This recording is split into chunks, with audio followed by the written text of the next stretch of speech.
নমস্কার। Uncut classic হিটসে সকলকে স্বাগত। আমি নবনীতা।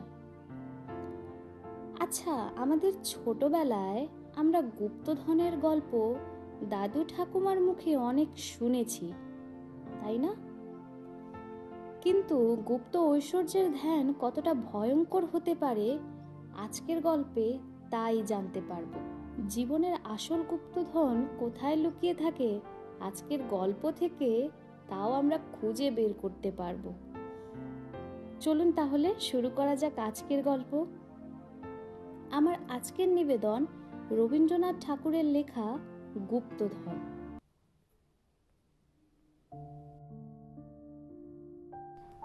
অমাবস্যার নিশীথ রাত্রি মৃত্যুঞ্জয় তান্ত্রিক মতে তাহাদের বহুকালের গৃহদেবতা জয়কালের পূজায় বসিয়াছে। পূজা সমাধা করিয়া যখন উঠিল, তখন নিকটস্থ আমবাগান হইতে প্রত্যুষের প্রথম কাক ডাকিল। মৃত্যুঞ্জয় পশ্চাতে ফিরিয়া চাইয়া দেখিলেন মন্দিরের দ্বার রুদ্ধ রহিয়াছে।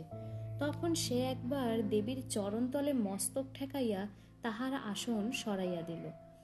সেই আসনের নিচে হইতে একটি কাঁঠাল কাঠের বাস্ক বাহির হইল। পৈতায় চাবি বাঁধা ছিল। সেই চাবি লাগাইয়া মৃত্যুঞ্জয় বাস্কটি খুলিল। খুলিবা মাত্রই চমকিয়া উঠিয়া মাথায় করাঘাত করিল। মৃত্যুঞ্জয়ের অন্দরের বাগান প্রাচীর দিয়া ঘেরা।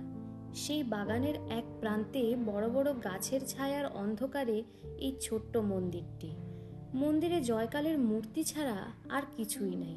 তাহার প্রবেশদ্বার একটি মাত্র। মৃত্যুঞ্জয় বাস্কটি লইয়া অনেকক্ষণ নাড়াচাড়া করিয়া দেখিল। মৃত্যুঞ্জয় বাস্কটি খুলিবার পূর্বে তাহা বন্ধই ছিল, কেহ তাহা ভাঙে নাই। মৃত্যুঞ্জয় 10 বার করিয়া প্রতিমার চারিদিকে ঘুরিয়া হাতড়াইয়া দেখিল, কিছুই পাইল না। পাগলের মতো হইয়া মন্দিরের দ্বার খুলিয়া ফেলিল। তখন ভোরের আলো ফুটিতেছে। মন্দিরের চারিদিকে মৃত্যুঞ্জয় ঘুরিয়া ঘুরিয়া বৃথা আশ্বাসে খুঁজিয়া বেড়াইতে লাগিল। সকালবেলাকার আলোক যখন পরিস্ফুট হইয়া উঠিল, তখন সে বাহিরের চণ্ডী মণ্ডপে আসিয়া মাথায় হাত দিয়া বসিয়া ভাবিতে লাগিল। সমস্ত রাত্রি অনিদ্রার পর ক্লান্ত শরীরে একটু তন্দ্রা আসিয়াছে। এমন সময় হঠাৎ চমকিয়া উঠিয়া শুনিল, জয় হোক বাবা। সম্মুখে প্রাঙ্গণে এক জটাজুটোধারী সন্ন্যাসী। মৃত্যুঞ্জয় ভক্তিভরে তাহাকে প্রণাম করিল। সন্ন্যাসী তাহার মাথায় হাত দিয়া আশীর্বাদ করিয়া কহিলেন, বাবা, তুমি মনের মধ্যে বৃথা শোক করিতেছ। শুনিয়া মৃত্যুঞ্জয় আশ্চর্য হইয়া উঠিল। কহিল, আপনি অন্তর্যামী, নইলে আমার শোক কেমন করিয়া বুঝিলেন? আমি তো কাহাকেও কিছু বলি নাই। সন্ন্যাসী কহিলেন, বৎস, আমি বলিতেছি, তোমার যাহা হারাইয়াছে সেজন্য তুমি আনন্দ করো, শোক করিও না। মৃত্যুঞ্জয় তাহার 2 পা জড়াইয়া ধরিয়া কহিল, আপনি তবে তো সমস্তই জানিয়াছেন, কেমন করিয়া হারাইয়াছে, কোথায় গেলে ফিরিয়া পাইব, তাহা না বলিলে আমি আপনার চরণ ছাড়িব না। সন্ন্যাসী কহিলেন, আমি যদি তোমার অমঙ্গল কামনা করিতাম তবে বলিতাম, কিন্তু ভগবতী দয়া করিয়া যাহা হরণ করিয়াছেন সেজন্য শোক করিও না। মৃত্যুঞ্জয় সন্ন্যাসীকে প্রসন্ন করিবার জন্য সমস্ত দিন বিবিধ উপাচারে তাহার সেবা করিল। পরদিন প্রত্যুষে নিজের গোহাল হইতে লোটা ভরিয়া সফেন দুধ দুইয়া লইয়া আসিয়া দেখিল সন্ন্যাসী নাই। মৃত্যুঞ্জয় যখন শিশু ছিল, যখন তাহার পিতামহ একদিন এই চণ্ডীমণ্ডপে বসিয়া তামাক খাইতেছিল, তখন এমনি করিয়াই একটি সন্ন্যাসী জয় হোক বাবা বলিয়া এই প্রাঙ্গণে আসিয়া দাঁড়াইয়াছিলেন। হরিহর সেই সন্ন্যাসীটিকে কয়েকদিন বাড়িতে রাখিয়া বিধিমতো সেবার দ্বারা সন্তুষ্ট করিল। বিদায়কালে সন্ন্যাসী যখন জিজ্ঞাসা করিলেন, বৎস, তুমি কি চাও? হরিহর কহিল, বাবা যদি সন্তুষ্ট হইয়া থাকেন তবে আমার অবস্থাটা একবার শুনুন। এককালে আমরা এই গ্রামে সকলের চেয়ে বর্ধিষ্ণু ছিলাম। আমার প্রপিতামহ দূর হইতে কুলীন আনাইয়া তাহার এক কন্যার বিবাহ দিয়াছিলেন। তাহার সেই দৌহিত্র বংশ আমাদিগকেই ফাঁকি দিয়া আজকাল এই গ্রামে বড়লোক হইয়া উঠিয়াছে। আমাদের এখন অবস্থা ভালো নয়, কাজেই ইহাদের অহংকার সহ্য করিয়া থাকি, কিন্তু আর সহ্য হয় না। কি করিলে আবার আমাদের বংশ বড় হইয়া উঠিবে সেই উপায় বলিয়া দিন। সেই আশীর্বাদ করুন। সন্ন্যাসী ঈষৎ হাসিয়া কহিলেন, বাবা, ছোট হইয়া সুখে থাকো, বড় হইবার চেষ্টায় শ্রেয় দেখি না। কিন্তু হরিহর তবু ছাড়িল না। বংশকে বড় করিবার জন্য সে সমস্ত স্বীকার করিতে রাজি আছে। তখন সন্ন্যাসী তাহার ঝুলি হইতে কাপড়ে মোড়া একটি তুলট কাগজের লিখন বাহির করিলেন। কাগজখানি দীর্ঘ, কোষ্ঠীপত্রের মতো গুটানো। সন্ন্যাসী সেটি মেঝের উপর খুলিয়া ধরিলেন। হরিহর দেখিল তাহাতে নানা প্রকার চক্রে নানা সাংকেতিক চিহ্ন আঁকা, আর সকলের নিম্নে একটি প্রকাণ্ড ছড়া লেখা আছে। তাহার আরম্ভটা এইরূপ: পায়ে ধরে সাধা, রা নাহি দেয় রাধা, শেষে দিল রা, পাগল ছাড়ো পা, তেঁতুল বটের কোলে, দক্ষিণে যাও চলে, ঈশান কোণে ঈশানী, কহে দিলাম নিশানী, ইত্যাদি। হরিহর কহিল, বাবা, কিছুই তো বুঝলাম না। সন্ন্যাসী কহিলেন, কাছে রাখিয়া দাও, দেবীর পূজা করো, তাহার প্রসাদে তোমার বংশে কেহ না কেহ এই লিখন বুঝিতে পারিবে, তখন সে এমন ঐশ্বর্য পাইবে জগতে যাহার তুলনা নাই। হরিহর মিনতি করিয়া কহিল, বাবা কি বুঝাইয়া দিবেন না? সন্ন্যাসী কহিলেন, না, সাধনা দ্বারা বুঝিতে হইবে। এমন সময় হরিহরের ছোট ভাই শঙ্কর আসিয়া উপস্থিত হইল। তাহাকে দেখিয়া হরিহর তাড়াতাড়ি লুকাইবার চেষ্টা করিল। সন্ন্যাসী হাসিয়া কহিলেন, বড় হইবার পথের দুঃখ এখন হইতেই শুরু হইল, কিন্তু গোপন করিবার দরকার নাই, কারণ ইহার রহস্য কেবল একজন মাত্রই ভেদ করিতে পারবে। হাজার চেষ্টা করিলেও আর কেহ তাহা পারিবে না। তোমাদের মধ্যে সেই লোকটি যে কে তাহা কেহ জানে না, অতএব ইহা সকলের সম্মুখেই নির্ভয়ে খুলিয়া রাখিতে পারো। সন্ন্যাসী চলিয়া গেলেন, কিন্তু হরিহর এ কাগজটি লুকাইয়া না রাখিয়া থাকিতে পারিল না। পাছে আর কেহ ইহা হইতে লাভবান হয়, পাছে তাহার ছোট ভাই শঙ্কর ইহার ফল ভোগ করিতে পারে। এই আশঙ্কায় হরিহর এই কাগজটি একটি কাঁঠাল কাঠের বাঁশকে বন্ধ করিয়া তাহাদের গৃহদেবতা জয়কালীর আসনতলে লুকাইয়া রাখিল। প্রত্যেক অমাবস্যায় নিশীত রাত্রে দেবীর পূজা সারিয়া সে একবার করিয়া সেই কাগজটি খুলিয়া দেখিত, যদি দেবী প্রসন্ন হইয়া তাহাকে অর্থ বুঝিবার শক্তি দেন। শঙ্কর কিছুদিন হইতে হরিহরকে মিনতি করিতে লাগিল, দাদা, আমাকে সেই কাগজটা একবার ভালো করিয়া দেখিতে দাও না। হরিহর কহিল, দূর পাগল, সে কাগজ কি আছে? বেটা ভণ্ড সন্ন্যাসী কাগজে কতকগুলো হিজিবিজি কাটিয়া আমাকে ফাঁকি দিয়া গেল, আমি সে পুড়াইয়া ফেলিয়াছি। শঙ্কর চুপ করিয়া রহিল। হঠাৎ একদিন শঙ্করকে ঘরে দেখিতে পাওয়া গেল না। তাহার পর হইতে সে নিরুদ্দেশ।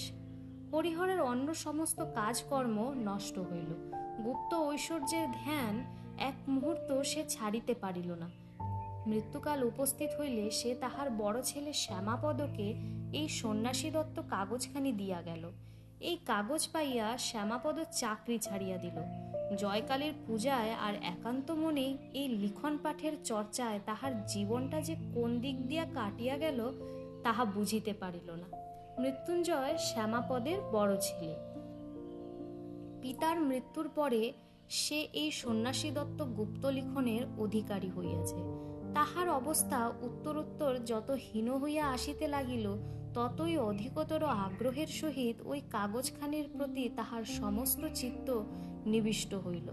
এমন সময় গত অমাবস্যা রাত্রে পূজার পর লিখনখানি আর দেখিতে পাইল না। সন্ন্যাসীও কোথায় অন্তর্ধান করিল। মৃত্যুঞ্জয় কহিল, এই সন্ন্যাসীকে ছাড়া হইবে না, সমস্ত সন্ধান ইহার কাছ হইতেই মিলিবে। এই বলিয়া সে ঘর ছাড়িয়া সন্ন্যাসীকে খুঁজিতে বাহির হইল।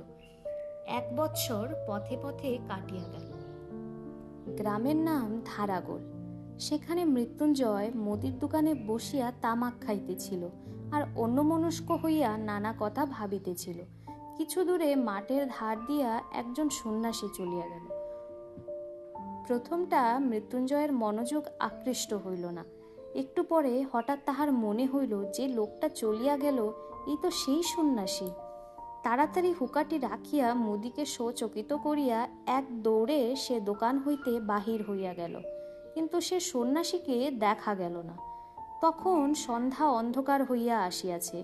অপরিচিত স্থানে কোথায় সে সন্ন্যাসীর সন্ধান করিতে যাইবে তাহা সে ঠিক করিতে পারিল না। দোকানে ফিরিয়া আসিয়া মুদিকে জিজ্ঞাসা করিল, ওই যে মস্ত বন দেখা যাইতেছে, ওখানে কি আছে?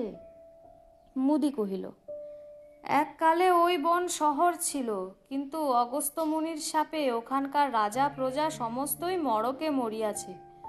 লোকে বলে ওখানে অনেক ধনরত্ন আজও খুঁজিলে পাওয়া যায়, কিন্তু দিন দুপুরেও ওই বনে সাহস করিয়া কেহ যাইতে পারে না। যে গেছে সে আর ফেরে নাই। মৃত্যুঞ্জয়ের মন চঞ্চল হইয়া উঠিল। সমস্ত রাত্রি মুদির দোকানে মাদুরের উপর পড়িয়া মশার জ্বালায় সর্বাঙ্গ চাপড়াইতে লাগিল। আর ওই বনের কথা, সন্ন্যাসীর কথা, সেই হারানো লিখনের কথা ভাবিতে থাকিল। বারবার পড়িয়া সেই লিখনটি মৃত্যুঞ্জয়ের প্রায় কণ্ঠস্থ হইয়া গিয়াছিল। তাই এই অনিদ্রাবস্থায় কেবলই তাহার মাথায় ঘুরিতে লাগিল, পায়ে ধরে সাধা রা নাহি দেয় রাধা, শেষে দিল রা পাগল ছাড়ো পা। মাথা গরম হইয়া উঠিল। কোনো মতেই এই কটা ছত্র সে মন হইতে দূর করিতে পারিল না। অবশেষে ভোরের বেলায় যখন তাহার তন্দ্রা আসিল, তখন স্বপ্নে এই চারি ছত্রের অর্থ অতি সহজে তাহার নিকট প্রকাশ পাইল। রা নাহি দেয় রাধা, অতএব রাধার রা না থাকিলে ধা রহিল। শেষে দিল রা, অতএব হইল ধারা। পাগল ছাড়ো পা, পাগলের পা ছাড়িলে গোল বাকি রইল, অতএব সমস্তটা মিলিয়া হইল ধারাগোল। এই জায়গাটার নাম তো ধারাগোলই বটে। স্বপ্ন ভাঙিয়া মৃত্যুঞ্জয় লাফাইয়া উঠিল। সমস্ত দিন বনের মধ্যে ফিরিয়া সন্ধ্যাবেলায় বহু কষ্টে পথ খুঁজিয়া অনাহারে মৃতপ্রায় অবস্থায় মৃত্যুঞ্জয় গ্রামে ফিরিল। পরদিন চাদরে চিড়া বাঁধিয়া পুনর্বার সে বনের মধ্যে যাত্রা করিল। অপরাহ্নে একটা দিঘির ধারে আসিয়া উপস্থিত হইল। দিঘির মাঝখানটা পরিষ্কার জল, আর পাড়ের গায়ে গায়ে চারিদিকে পথ আর কুমুদের বন। পাথরে বাঁধানো ঘাট ভাঙিয়া চুরিয়া পড়িয়াছে। সেইখানে জলে চিড়া ভিজাইয়া খাইয়া দিঘির চারিদিকে প্রদক্ষিণ করিয়া দেখিতে লাগিল। দিঘির পশ্চিম পাড়ের প্রান্তে হঠাৎ মৃত্যুঞ্জয় থমকিয়া দাঁড়াইল। দেখিল একটা তেঁতুল গাছকে বেষ্টন করিয়া প্রকাণ্ড বট গাছ উঠিয়াছে। তৎক্ষণাৎ তাহার মনে পড়িল, তেঁতুল বটের কোলে দক্ষিণে যাও চলে। দক্ষিণে কিছু দূর যাইতেই ঘন জঙ্গলের মধ্যে আসিয়া পড়িল। সেখানে সে বেত ঝাড় ভেদ করিয়া চলা একেবারে অসাধ্য। যাহা হোক, মৃত্যুঞ্জয় ঠিক করিল এই গাছটাকে কোনো মতে হারাইলে চলিবে না। এই গাছের কাছে ফিরিয়া আসিবার সময় গাছের অন্তরাল দিয়া অনতি দূরে একটা মন্দিরের চূড়া দেখা গেল। সেই দিকের প্রতি লক্ষ্য করিয়া মৃত্যুঞ্জয় এক ভাঙা মন্দিরের কাছে আসিয়া উপস্থিত হইল। দেখিল নিকটে একটা চুল্লি, পোড়া কাঠ আর ছাই পড়িয়া আছে। অতি সাবধানে মৃত্যুঞ্জয় ভগ্নদার মন্দিরের মধ্যে উকি মারল। সেখানে কোনো লোক নাই, প্রতিমা নাই, কেবল একটি কম্বল, কমণ্ডলু আর গেরুয়া উত্তরীয় পড়িয়া আছে। তখন সন্ধ্যা আসন্ন হইয়া আসিয়াছে। গ্রাম বহু দূরে। অন্ধকারে বনের মধ্যে পথ সন্ধান করিয়া যাইতে পারবে কিনা, তাই এই মন্দিরে মনুষ্য বসতির লক্ষণ দেখিয়া মৃত্যুঞ্জয় খুশি হইল। মন্দির হইতে একটি বৃহৎ প্রস্তরখণ্ড ভাঙিয়া দ্বারের কাছে পড়িয়াছিল। সেই পাথরের ওপর বসিয়া নতশিরে ভাবিতে ভাবিতে মৃত্যুঞ্জয় হঠাৎ পাথরের গায়ে কি যেন লেখা দেখিতে পাইল। ঝুঁকিয়া পড়িয়া দেখিল একটি চক্র আঁকা। তাহার মধ্যে কতক স্পষ্ট, কতক লুপ্তপ্রায় ভাবে নিম্নলিখিত সাংকেতিক অক্ষর লেখা আছে। এই চক্রটি মৃত্যুঞ্জয়ের সুপরিচিত। কত অমাবস্যা রাত্রে পূজাগৃহে সুগন্ধ ধূপের ধূমে ঘৃত দীপালোকে তুলট কাগজে অঙ্কিত এই চক্রচিহ্নের উপর ঝুঁকিয়া পড়িয়া রহস্য ভেদ করিবার জন্য একাগ্র মনে সে দেবীর প্রসাদ যাচনা করিয়াছে। আজ অভীষ্ট সিদ্ধির অত্যন্ত সন্নিকটে আসিয়া তাহার সর্বাঙ্গ যেন কাঁপিতে লাগিল। পাছে তীরে আসিয়া তরি ডোবে, পাছে সামান্য একটা ভুলে তাহার সমস্ত নষ্ট হইয়া যায়, পাছে সেই সন্ন্যাসী পূর্বে আসিয়া সমস্ত উদ্ধার করিয়া লইয়া গিয়া থাকে। এই আশঙ্কায় তাহার বুকের মধ্যে তোলপাড় করিতে লাগিল। এখন যে তাহার কি কর্তব্য তাহা সে ভাবিয়া পাইল না। তাহার মনে হইল সে হয়তো ঐশ্বর্য ভাণ্ডারের ঠিক উপরেই বসিয়া আছে, অথচ কিছুই জানিতে পাইতেছে না। বসিয়া বসিয়া সে কালী নাম জপ করিতে লাগিল। সন্ধ্যার অন্ধকার নিবিড় হইয়া আসিল, ঝিল্লির ধ্বনিতে বনভূমি মুখর হইয়া উঠিল। এমন সময় কিছু দূর ঘন বনের মধ্যে অগ্নির দীপ্তি দেখা গেল। মৃত্যুঞ্জয় তাহার প্রস্তরাসন ছাড়িয়া উঠিয়া পড়িল, আর সেই শিখা লক্ষ্য করিয়া চলিতে লাগিল। বহু কষ্টে কিছু দূর গিয়া একটা অশ্বত্থ গাছের গুড়ির অন্তরাল হইতে স্পষ্ট দেখিতে পাইল তাহার সেই পরিচিত সন্ন্যাসী। অগ্নির আলোকে সেই তুলটের লিখন মেলিয়া একটা কাঠি দিয়া ছাইয়ের উপর এক মনে অঙ্ক কষিতেছে। মৃত্যুঞ্জয়ের ঘরের সেই পৈতৃক তুলটের লিখন। আরে ভণ্ড চোর! এই জন্যই সে মৃত্যুঞ্জয়কে শোক করিতে নিষেধ করিয়াছিল বটে। সন্ন্যাসী একবার করিয়া অঙ্ক কষিতেছে, আর একটা মাপকাঠি লইয়া জমি মাপিতেছে। কিয়দ্দূর মাপিয়া হতাশ হইয়া ঘাড় নাড়িয়া পুনর্বার আসিয়া অঙ্ক কষিতে প্রবৃত্ত হইতেছে। এমনি করিয়া রাত্রি যখন অবসান প্রায়, যখন নিশান্তের শীত বায়ুতে বনস্পতির অগ্রশাখার পল্লবগুলি মর্মরিত হইয়া উঠিল, তখন সন্ন্যাসী সেই লিখনপত্র গুটাইয়া লইয়া চলিয়া গেল। মৃত্যুঞ্জয় কি করিবে ভাবিয়া পাইল না। ইহা সে নিশ্চয় বুঝিতে পারিল যে সন্ন্যাসীর সাহায্য ব্যতীত এই লিখনের রহস্য ভেদ করা তাহার সাধ্য হইবে না। লুব্ধ সন্ন্যাসী যে মৃত্যুঞ্জয়কে সাহায্য করিবে না তাহাও নিশ্চিত। অতএব গোপনে সন্ন্যাসীর প্রতি দৃষ্টি ছাড়া আর কোনো উপায় নাই। কিন্তু দিনের বেলায় গ্রামে না গেলে তাহার আহার মিলিবে না। অতএব অন্তত কাল সকালে একবার গ্রামে যাওয়া আবশ্যক। ভোরের দিকে অন্ধকার একটু ফিকা হইবা মাত্র সে গাছ হইতে নামিয়া পড়িল। যেখানে সন্ন্যাসী ছাইয়ের মধ্যে আঁক কষিতেছিল সেখানে ভালো করিয়া দেখিল, কিছুই বুঝিল না। চতুর্দিকে ঘুরিয়া দেখিল অন্য বনখণ্ডের সঙ্গে কোনো প্রভেদ নাই। বনতলের অন্ধকার ক্রমে যখন ক্ষীণ হইয়া আসিল, তখন মৃত্যুঞ্জয় অতি সাবধানে চারিদিক দেখিতে দেখিতে গ্রামের উদ্দেশ্যে চলিল। তাহার ভয় ছিল পাছে সন্ন্যাসী তাহাকে দেখিতে পায়। যে দোকানে মৃত্যুঞ্জয় আশ্রয় গ্রহণ করিয়াছিল তাহার নিকটে একটি কায়স্থ গৃহিণী ব্রত উদযাপন করিয়া সেদিন ব্রাহ্মণ ভোজন করাইতে প্রবৃত্ত ছিল। সেখানে আজ মৃত্যুঞ্জয়ের আহার জুটিয়া গেল। কয়দিন আহারের কষ্টের পর আজ তাহার ভোজনটি গুরুতর হইয়া উঠিল। সেই গুরু ভোজনের পর যেমন তামাকটি খাইয়া দোকানের মাদুরটিতে একবার গড়াইয়া লইবার ইচ্ছা করিল, অমনি গত রাত্রির অনিদ্রাকাতর মৃত্যুঞ্জয় ঘুমে আচ্ছন্ন হইয়া পড়িল। মৃত্যুঞ্জয় স্থির করিয়াছিল আজ সকাল সকাল আহারাদি করিয়া যথেষ্ট বেলা থাকিতে বাহির হইবে। ঠিক তাহার উল্টা হইল। যখন তাহার নিদ্রাভঙ্গ হইল তখন সূর্য অস্ত গিয়াছে। তবু মৃত্যুঞ্জয় দমিল না। অন্ধকারেই বনের মধ্যে সে প্রবেশ করিল। দেখিতে দেখিতে রাত্রি ঘনীভূত হইয়া আসিল। গাছের ছায়ার মধ্যে দৃষ্টি আর চলে না। জঙ্গলের মধ্যে পথ অবরুদ্ধ হইয়া যায়। মৃত্যুঞ্জয় যে কোন দিকে কোথায় যাইতেছে তাহা কিছুই ঠাহর পাইল না। রাত্রি যখন অবসান হইল তখন দেখিল সমস্ত রাত্রি সে বনের প্রান্তে একই জায়গায় ঘুরিয়া ঘুরিয়া বেড়াইয়াছে।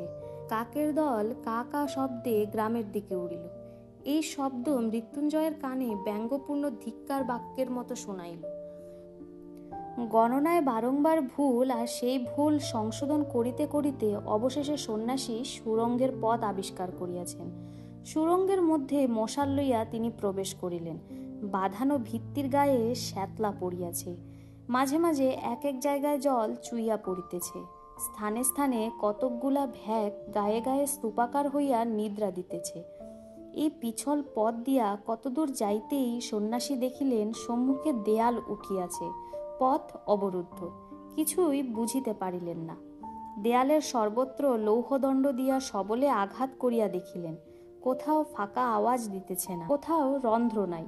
এই পথটার যে এখানেই শেষ তাহা নিঃসন্দেহ। আবার সেই কাগজ খুলিয়া মাথায় হাত দিয়া বসিয়া ভাবিতে লাগিলেন। সে রাত্রি এমনই করিয়া কাটিয়া গেল। পরদিন পুনর্বার গণনা সারিয়া সুরঙ্গে প্রবেশ করিলেন।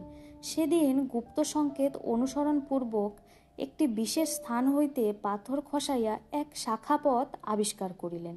সেই পথ চলিতে আবার এক জায়গায় পথ অবরুদ্ধ হইয়া গেল।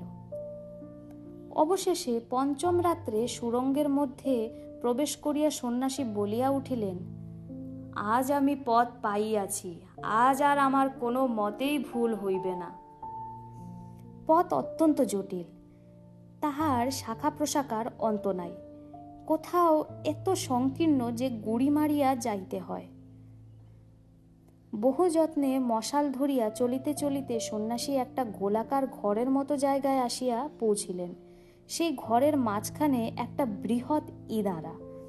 মশালের আলোকে সন্ন্যাসী তাহার তল দেখিতে পাইলেন না। ঘরের ছাদ হইতে একটা মোটা প্রকাণ্ড লৌহ শৃঙ্খল ইদারার মধ্যে নামিয়া গেছে। সন্ন্যাসী প্রাণপণ বলে ঠেলিয়া এই শৃঙ্খলটাকে অল্প একটুখানি নাড়িবা মাত্র ঢং করিয়া একটা শব্দ ইদারার গহ্বর হইতে উত্থিত হইয়া ঘরময় প্রতিধ্বনিত হইতে লাগিল। সন্ন্যাসী উচ্চস্বরে বলিয়া উঠিলেন, পাইয়াছি। যেমন বলা অমনি সেই ঘরের ভাঙা ভিত্তি হইতে একটা পাথর গড়াইয়া পড়িল, আর সেই সঙ্গে আরো একটি কি সচেতন পদার্থ ধপ করিয়া পড়িয়া চিৎকার করিয়া উঠিল। সন্ন্যাসী এই অকস্মাৎ শব্দে চমকিয়া উঠিতেই তাহার হাত হইতে মশাল পড়িয়া নিভিয়া গেল। গল্পটি কিন্তু শেষ হয়নি। গুপ্তধনের অন্তিম পর্ব নিয়ে ফিরে আসবো খুব শীঘ্রই, কিন্তু তার জন্য চোখ রাখতে হবে চ্যানেলে। গল্পটি ভালো লেগে থাকলে লাইক করবেন, চ্যানেলে নতুন বন্ধু হয়ে থাকলে সাবস্ক্রাইব করবেন। সবাই অনেক ভালো থাকবেন। শুভরাত্রি।